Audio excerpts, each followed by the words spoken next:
రంగంలో ఇంత అందరూ కూడా పోరాడుతున్నా కోరుకుంటున్నా విశాఖ ఉక్కు లాంటి దాంట్లో ఎందుకు అంతకంటే పరిమితంగా ఇచ్చారు?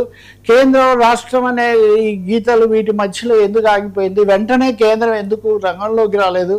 కేంద్రానికి చెప్పాము, రాసాము, ఇవన్నీ కూడా చెప్తున్నారంటే పరిహారంలో కూడా, సహాయం ప్రకటనలో కూడా ఈ వివక్ష, ఈ ఆలస్యం అన్నది నిజంగా కలత పెడుతుంది కార్మికులను. మీది బాధ్యత కాదని. ఇందులో మళ్ళీ నిన్న మంత్రులతో సహా చెప్పింది ఏంటంటే పర్మనెంట్ కార్మికులకి ఇంత వస్తుంది, కాంట్రాక్ట్ కార్మికులకి ఇంత వస్తుంది. ఇది కూడా మళ్ళీ చాలా తేడా ఉంది. వాళ్ళు పనిచేస్తూ ప్రాణాలు కోల్పోతే భద్రత కల్పించకపోవడం ఒక తప్పు, 5గురు చేయాల్సిన పని ఒకరితో చేయించడం ఒక తప్పు, 7 సార్లుగా లీక్ అవుతున్నట్టు సమాచారం వచ్చినా దాన్ని అరికట్టకపోవడం ఇంకో తప్పు. ఇన్ని అయిన తర్వాత కూడా పరిహారంలో చాలా చాలా నష్టం చేసి నిన్న లోకేష్ అయితే చెప్తున్నారు ఏమని, ఇలా ఇచ్చే అవకాశం లేకపోయినా కేంద్రం ఇస్తానంది అని. కేంద్రం ఎప్పుడు ఇస్తుందో తెలియదు. ముందు రాష్ట్ర ప్రభుత్వం ఎవరికైనా ప్రకటిస్తున్నాం కదా, ప్రమాదాల్లో మృతి చెందితే కూడా అక్కడ ₹1 కోటి ఇచ్చింది అదే నగరంలో, ఆ చుట్టుపక్కలే.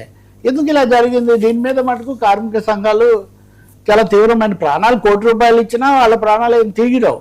కానీ అది కూడా జరగకపోవటం అన్నది ఇక చాలా ఆందోళనకరంగా మారుతుంది, అభ్యంతరకరం అవుతుంది. సహజంగా ఇప్పుడు వైసీపీ వెళ్ళాక బహుశా ఈ పాటిగా మొదలు పెట్టి ఉంటారు, మీరు కాపాడారు. ఎవరు మీరేమైనా తీర్మానం చేశారా? ఇప్పటివరకు నేను ఒక లేఖ రాశాను, ప్రధానమంత్రి సభలో చెప్పాను, అసెంబ్లీలో తీర్మానం చేశాను, వాళ్ళు చెప్తున్నా, ఆయన క్లెయిమ్ చేస్తున్నాడు, ఆయన చెప్తున్నాడు జరిగింది. మరి అటువంటివే వీళ్ళు కూడా అంతకంటే ఎక్కువగా వీళ్ళు అధికార పక్షం కూడా. అప్పుడు ఆయనేమో కూటమి కాదు, ఏదో అనుకూలత తప్ప. కాబట్టి చేయాల్సిన అవసరం ఉంది. దీనికంటే ఇంకొక తీవ్రమైన అంశం నేను విధానపరమైనది చెప్తున్నాను.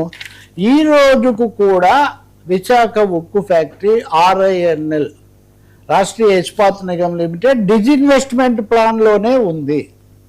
డిజిన్వెస్ట్మెంట్ పెట్టుబడుల ఉపసంహరణ నుంచి దాన్ని తీసేయలేదు. ఇది తాజాగా తీసినటువంటి సమాచారం ఇది. దీంట్లో ఏముంది? Rashtriya Ispat Nigam limited Visakhapatnam steel plant has not been officially exempted from the department of investment and public asset management, DIPAM, the cabinet committee అని. ఇది 100% స్ట్రాటజిక్ డిజిన్వెస్ట్మెంట్కు అనుమతి ఇచ్చింది గతంలో. కాబట్టి అది ఇప్పటికీ ఆ జాబితాలో ఉంది.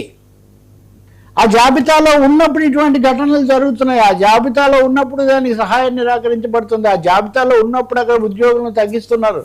ఆ జాబితాలో ఉన్నప్పుడు కొన్ని భాగాలు ప్రైవేట్ పరం చేస్తున్నారు. కాబట్టి ఇదేదో కుట్ర, దీన్ని మూతేసే కుట్ర శాశ్వతంగా ఇక్కడ జరుగుతుంది అని ఒక సందేహం కార్మికుల్లో బలంగా ఉంది. లేదు అంటే లేదు అని చెప్పాలి.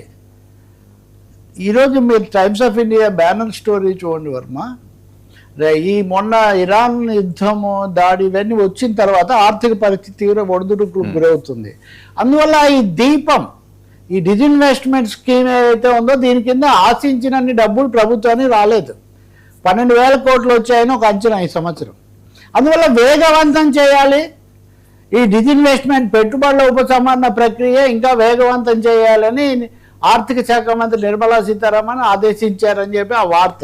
మరి అటువంటిప్పుడు 100% పెట్టుబడి ఉపసంహరణకు నిర్దేశించిన విశాఖ ఉక్కు మనుగడ మీద కూడా సందేహాలు కలుగుతాయి కదా. కాబట్టి ఇక్కడ గోడు చుట్టు మీద రోగట్ పోటో లేకపోతే అటువంటి పరిస్థితిలాగా ఇది తయారైంది. కాబట్టి ప్రతిపక్షాలు వెళ్ళాయి, కార్మిక సంఘాలు అడిగాయి, ప్రభుత్వ ప్రతినిధులు కూడా వెళ్ళారు. కాబట్టి విశాఖ ఉక్కు మీద రాజకీయమైన వాదోపవాదాల కంటే కూడా కార్మికులకు న్యాయం చేయడం, ఫ్యాక్టరీని కాపాడుకోవడానికి ముక్త కంఠంతో, ఒక్క గొంతుతో రాష్ట్రం అంతా కూడా నినదించాల్సిన అవసరం ఉంది. అందులో భిన్నంగా ఎవరేం మాట్లాడినా కానీ వీళ్ళని వాళ్ళు అనుకుంటే మటుకు మనం సందేహించాల్సి వస్తుంది. సహజంగా ప్రభుత్వంలో ఉన్న వాళ్ళ మీద ఎక్కువ బాధ్యత ఉంటుంది. అప్పుడు జగన్మోహన్ రెడ్డిని అదే అడిగేవాళ్ళం, మీ మీదే కదా బాధ్యత ఎక్కువగా ఉంది, అధికారంలో ఉన్నారని. ఇప్పుడు అదే మాట వీళ్ళకి కూడా వర్తిస్తుంది. అటువైపు చూడడం చాలా మంచిది. రెండవది, నిన్న కొన్ని అపార్థాలు కలిగిన మాటలు, కొన్ని పొరపాటు